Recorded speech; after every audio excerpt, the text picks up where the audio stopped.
Now I want to show you the set and release of the golf club. For years, we've talked about where the club sets and where it releases. We determined that with the upper core player, the release occurs a lot easier, a lot sooner in the upper core player in the set. So if you look at the set of the club, the cock of the wrist, and the backswing, that position is likely, assuming everything, the player stays in balance, doesn't move to heels or fall forward, that release is going to be close to identical, if not identical, in the through swing. So, believed for a very long time that a long thumb created an early set. Well, a long thumb is set by putting the butt of the club on the underside on the first pad up, and you'll have a long thumb. Okay, that will naturally create a long thumb, first pad up in both hands. You'll notice how long those thumbs are. You'll see most players, all your upper core players, are going to have a long thumb. My belief was that was why the club was setting early. But it's something you can try at home, very simple. Something you can do at home, and all you have to do, now I have a long thumb, and I want you to watch, get my better grip here. I want you to watch, see where my wrists start to cock right here? Notice where, and all I'm doing, the upper core player starts everything back together. But look at my forearm as this wrist starts to set. And I'm going to find the same thing through. This right arm straightens. That's my release position here. Okay? That's with a long thumb. That's in an upper core stance with. All you have to do is move your weight to the balls of the feet. Doesn't matter what your grip is. Grip the club any way you want. Move your weight toward the balls of your feet and then start back, and you'll see exactly the same. So a forward balance position. Balance is creating the set of the club and the release of the club. So let's do that again. Out on the balls of the feet. And you can see, notice where my left arm is as this club starts to set. As my wrist cock begins. Okay, and as I turn through, this right arm straightens. That's going to be my release position. It's going to exit very quickly left from that balance position. Now, same grip. Let's have you move now your weight over the center of the arches. And watch, what we're looking for is where the wrist cock is. Notice where my wrist cock begins. See the difference in that left arm position. Let's do that again. Should be exactly the same as it was. My weight is back. And if I turn through, my release is much later on this side. So I'm going to move back to the balls of my feet, same grip, and you can see how quickly that club sets. And you want to have very relaxed hands when you do this. Notice the wrist cock, how quickly it cocks and how quickly it releases. So now I'm going to go back, same grip. On my heels, have a long thumb. My weight is well back toward the center of the arch, not on my heels, but over the center of the arches. And let's do the same thing. We'll turn everything back together. Even though everything goes back together, look at the set of the club.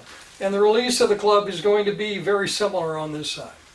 Now let's go between the balls of the feet and the center of the arches. That's your mid-core setup. Over the center of the arches is your low core, over the balls of the feet is the upper core. So let's go to mid-core now. So find a position just behind the balls of the feet, forward to the center of the arches, same grip, turn everything back, and now you'll see that set is in between the lower and the upper core. And the release is going to be in the same position.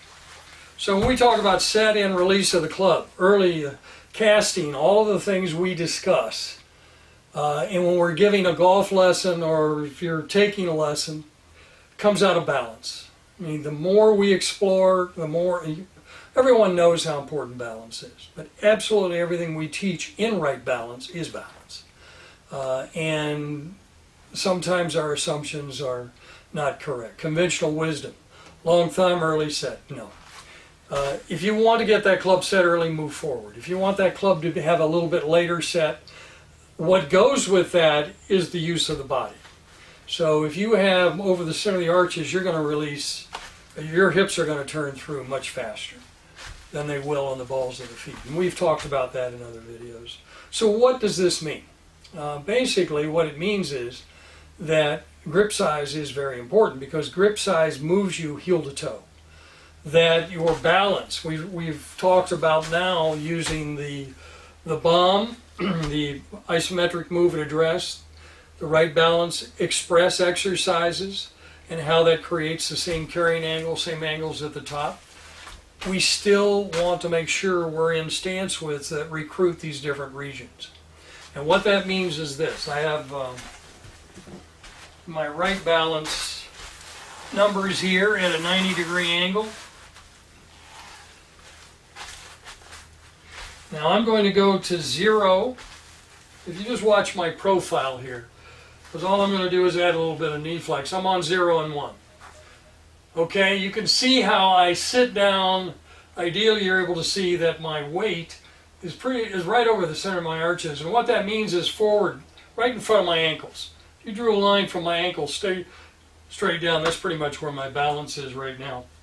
What that's going to be is a late set, late release. I'm going to have the longest, that is club faces going down the line. And if I go now to 9, which is my upper core, and I add a little bit of knee flex, my weight immediately moves forward, and my set is going to be early from my balls to my feet, and it's going to be early here, or the soonest, and that club face is going to exit left very quickly. I do not want to be working on a release down the line if that is my setup. That's my address position. Now I'm going to go to 5, which is my mid-core, which is right in between. First one was pelvic floor, number 1. Second one was at my neck, and now I'm right in the middle of my core on 5. Add a little bit of knee flex, and now I'm in between. This is what we'd see as an ideal, used to see as an ideal balance, but this doesn't fit everybody. So my release is going to be between lower and upper core, and it's going to exit more of at a 45-degree angle. So down the line, low core, 45, and dead left very quickly in the upper core. And all of this is coming out of balance. Now, give me those stance widths, but the wrong size grip, and it changes the dynamics of the swing. So if you're going to see a Right Balance professional, you'll find them now at wrightbalance.com, and you'll see Find a Professional, brand new map. Most of our professionals are listed, some chose not to be, but most of our professionals are listed, and you can find them all over the world now. So just know that grip size and stance width, they're all matching. Stance width matches grip size, matches posture, matches release. Everything is built from the foundation. So you're going to, if you go see a Right Balance professional, they will give you, they can give you your grip size, they can give you all your stance widths, they can tell you what core region you should be playing from. And if you've watched our other videos, you'll notice now we define playing region by the external shoulder rotation. That is really the only way, because that's going to give you your trail arm delivery, all related to balance. So please go see a Right Balance professional. Join us online. If you enroll as a member at wrightbalance.com, you have access to all of our teaching materials. It'll give you our fitter location. If you want to be certified, you can actually do online certification there now. So please join us and understand your release. If you're in a position where you need to get the club up early, it's not in the grip. Just move your weight toward the balls of the feet, and you'll set it very early, very quickly.